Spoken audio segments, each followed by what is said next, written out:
Hey everyone, this is Tim from YourSixGaming. Today in this video, I'm going to show you how to find your GPU temperature on your Windows 11 or 10 PC, and this is easy to do.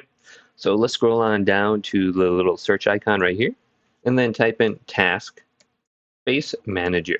And you should be able to see it pop up right here. Go ahead and select it.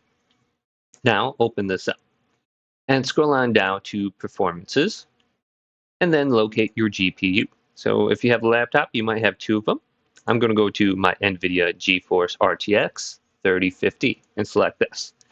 Now, if you look right here, you can see it is in Celsius. Mine says 44 Celsius. And when I'm playing games, this may jump up to about 80 to 85 Celsius for my specific laptop. And if you are running hot, just come into here and check it and see if it's not exceeding 90 Celsius. That's when you probably have to worry depending on your make and model. So laptops seem like they run a little bit hotter.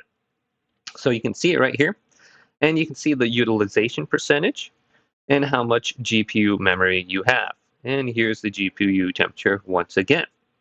So hopefully this quick little video did indeed help you guys out. If it did, leave it a big thumbs up. And subscribe to my channel down below for more tech out videos coming up next on Your Six Tech.